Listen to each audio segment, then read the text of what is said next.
আহ, ধন্যবাদ। আসলে আমাদের বলতে হ্যাঁ, ট্রু যে এখানে আমারই একটা বই রয়েছে, রাজকুমারী। এটা আমরা আমরা আছি কণ্ঠস্বর প্রকাশনী 504 নম্বর স্টলে। স্টলে আমাদের যে বইটা রয়েছে রাজকুমারী, এই রাজকুমারীর সবচেয়ে বড় কথা কি, রাজকুমারী বইমেলার আগে আমাদের প্রথম মুদ্রণটা শেষ হয়ে গিয়েছিল, স্টক শেষ ছিল। দ্বিতীয় মুদ্রণ এসছে বইমেলা, দ্বিতীয় মুদ্রণে আমাদের প্রায় অলমোস্ট 60% সোল্ড আউট। এটা সত্যি একটা ভালো লাগার মতো একটা বিষয়। রাজকুমারীকে কেন্দ্র করে আমরা আসলে অনেক সময় অনেক কথাগুলো বলি। ছোট্ট একটা কথা না বললেই নয়, যে প্রতিটা মানুষের জন্য একটা মায়া অনুভূত হয়, ঠিক না? ভালো লাগার মায়া, ভালোবাসার মায়া। সবচেয়ে বড় কথা কি, মায়া হলো মৃত্যুর চেয়ে ভয়ঙ্কর। আমি সবসময় যে কথাটা বলি, মৃত্যুর চেয়ে ভয়ঙ্কর হলো মায়া। হ্যাঁ, আচ্ছা।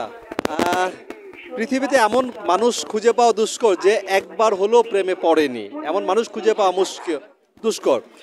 প্রেম সবাই জীবনে এসছে, সেটা হয়তোবা সময়কালটা ছিল হয়তোবা স্বল্প সময়, কারো দীর্ঘ সময়, বিষয়টা এরকম আর কি।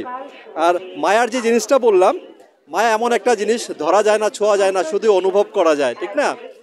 তো আপনার কথার সাথে ওই পরিপ্রেক্ষিতে কথাটা বলা, যে আজকে ভালোবাসা দিবস, ফাল্গুন, বইমেলা, এক ভাষার মাস, সব কিছু মিলে একটা চমৎকার একটা আয়োজন, চমৎকার একটা কম্বিনেশন আজকে। এটা সত্যি আমাদের অনেক ভালো লাগে।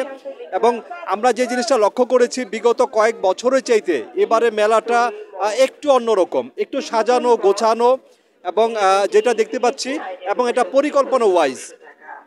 বিগত কয়েক বছরের যেই মেলাতে যে সমস্যাটা ছিল, একজন প্রকাশক চাইলেই বই বের করতে পারতো না, কিছু রেস্ট্রিকশন ছিল।